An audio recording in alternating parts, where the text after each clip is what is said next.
अस्सलाम वालेकुम जी, उम्मीद है आप सब खैरियत से होंगे।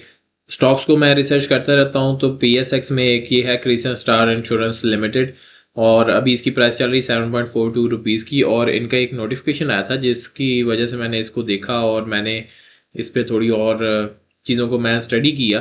कोई बहुत ज़्यादा डिटेल मैंने रिसर्च नहीं की, लेकिन आपकी नज़र में मैं ले आता हूँ इसको। ये पिछले एक साल में 148.99% का इसने प्राइस में इंक्रीज दिया है।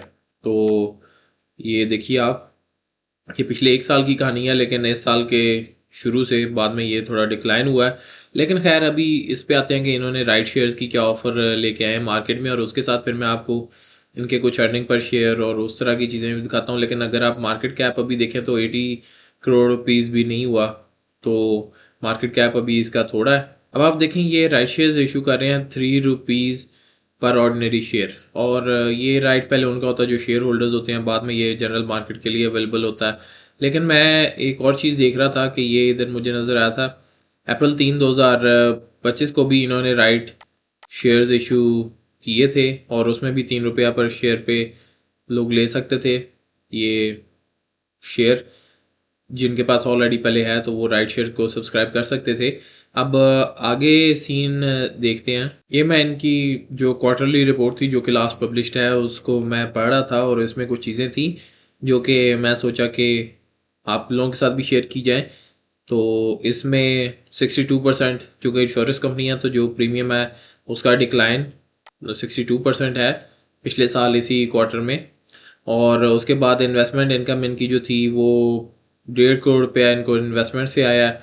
वो भी 40% डिक्रीज़ है पिछले साल इसी पॉइंट पे जो थी उससे। और प्रॉफिट आफ्टर टैक्स जो था वो तकरीबन एक क्वार्टर में ही आप देख रहे हैं ये 1 करोड़ से थोड़ा ऊपर आया, वो भी 92% नीचे गया। लेकिन इसके पीछे ना कुछ इधर वजूहात इन्होंने दी हैं। वो ये था कि company's operation were significantly affected by the unlawful cessation of its guarantee business import, imposed by the Securities and Exchange Commission of Pakistan।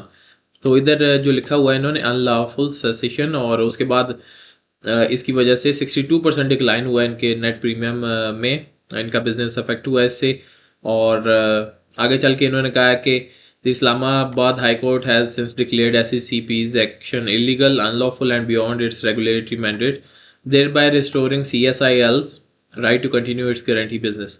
लेकिन आगे चल के ये कह रहे हैं कि लेकिन अब ये जो वाकया हुआ था इस वजह से अब इनके जो बिजनेस है उसने हिट लिया है, लेकिन वो they are going to continue the guarantee business.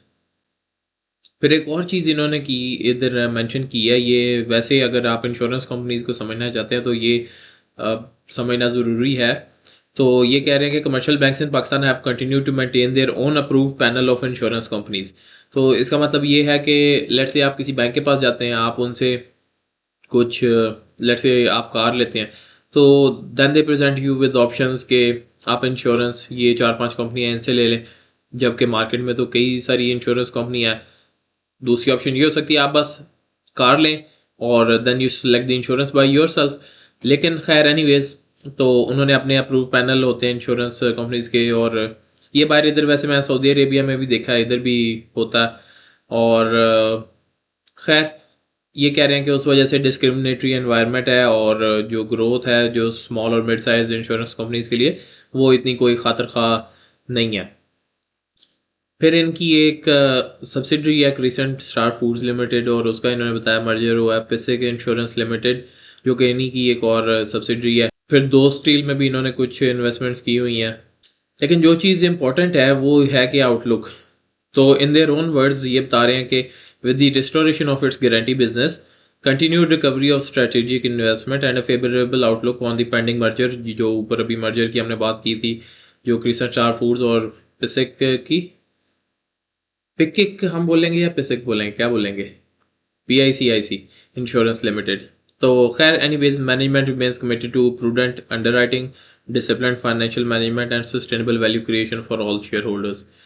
तो इन देयर ओन वर्ड्स इनको लग रहा है कि ग्रोथ ट्रेजेक्टरी जो है वो आगे कंपनी की बेहतर होने वाली है।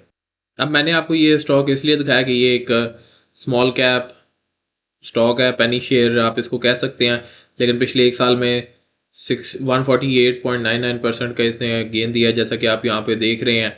और इवन 3 महीने को देख लें तो 22% का इसने इसमें प्राइस में गेन दिया है।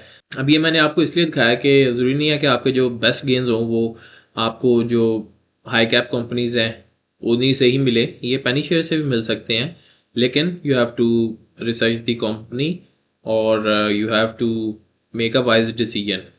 और ये चीज़ें मैंने आपके सामने रख दी। अगर आप मेरे से पूछें, I wouldn't invest in this company, लेकिन मुझे अच्छा लगता है कि मैं इनके बिजनेसेस के बारे में पढूं, देखूं।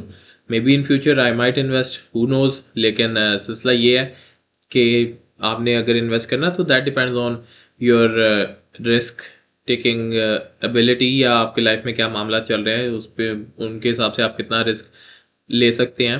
तो आई होप कि आप लोगों को इस वीडियो से एक पॉजिटिव मैसेज ही मिला होगा कि आपको ये जो स्मॉल कैप्स हैं, इन स्टॉक्स हैं, इनको भी आपको देखना चाहिए। और आप ये भी देखें, ये डिविडेंड भी देता आया थोड़ा थोड़ा।